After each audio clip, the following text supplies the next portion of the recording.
Hello everyone, this is Michael G. Fabian from BSED English 2B, and today we are going to explore the Week 3 module in Literature 1. First, let's discuss the development of children's literature during the 18th century, especially the important events that happened in the year 1720, 1744, and 1762. During the 18th century, children's literature experienced significant growth and development. Prior to this period, children's books were primarily educational and moralistic in nature. But during the 18th century, authors began to focus more on entertainment and imagination.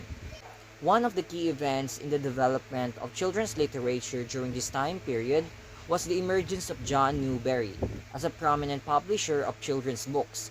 In 1720, Newbery established his publishing house in London and began to produce a range of books for children, including A Little Pretty Pocket Book, which was published in 1744.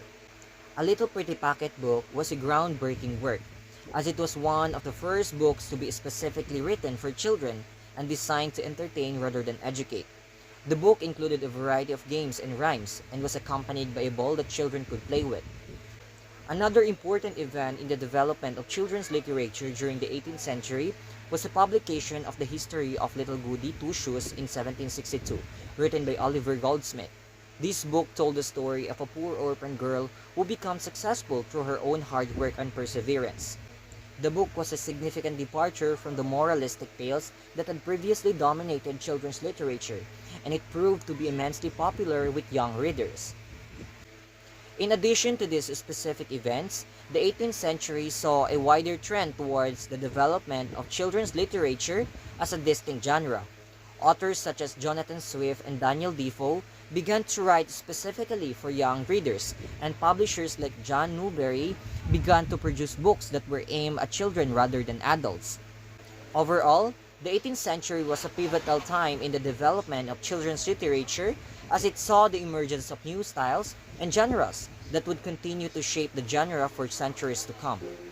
Second, let's discuss the development of children's literature at the end of the 18th century. The end of the 18th century saw significant developments in children's literature, with authors and publishers continuing to push the boundaries of the genre and create innovative and engaging works for young readers. One important development during this time period was the rise of fairy tales and fantasy stories. The Grimm Brothers collection of fairy tales, which was first published in 1812, became incredibly popular and influential, and it helped to establish the genre of fantasy and fairy tales in children's literature. Another significant development was the increasing focus on creating books that were specifically tailored to the needs and interests of children. Publishers began to produce books that were more visually appealing, with colorful illustrations and engaging layouts, and authors focused on creating characters and stories that children could relate to and enjoy. At the same time, there was also a growing recognition of the importance of education and moral instruction in children's literature. Many authors and publishers sought to combine entertainment with moral lessons, creating books that could both engage and instruct young readers. Overall, the end of the 18th century marked a period of significant growth and development in children's literature, with authors and publishers working to create books that were both entertaining and educational. This period laid the foundation for the continued growth and evolution of the genre in the centuries that followed.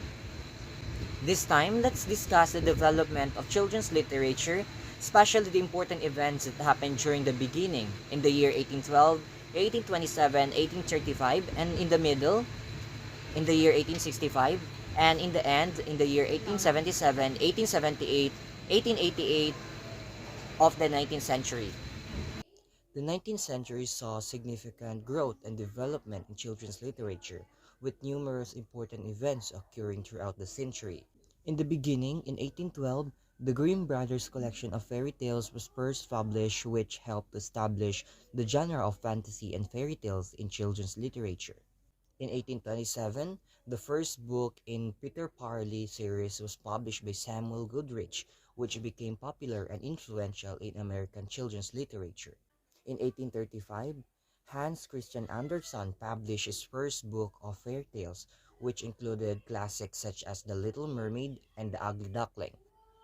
In the middle, in 1865, Lewis Carroll Alice Adventures in Wonderland was published, which marked a significant development in children's literature with its use of nonsense and surrealism.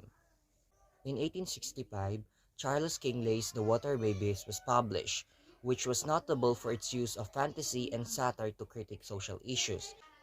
In 1868, Louisa May Alcott's Little Women was published, which became a classic and influential work in children's literature with its portrayal of strong female characters and themes of family, love, and personal growth.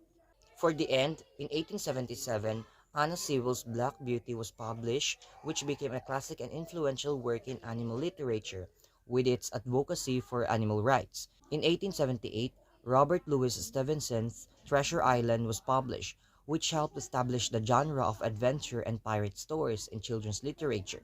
In 1888, Rudyard Kipling's The Jungle Book was published, which became a classic and influential work in animal literature, with its portrayal of animal characters and themes of loyalty, courage, and adventure.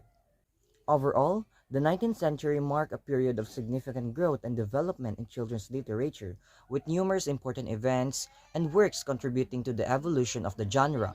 From the establishment of fairy tales and fantasy to the emergence of animal literature and adventure stories, the 19th century laid the foundation for the continued growth and evolution of children's literature in the centuries that followed.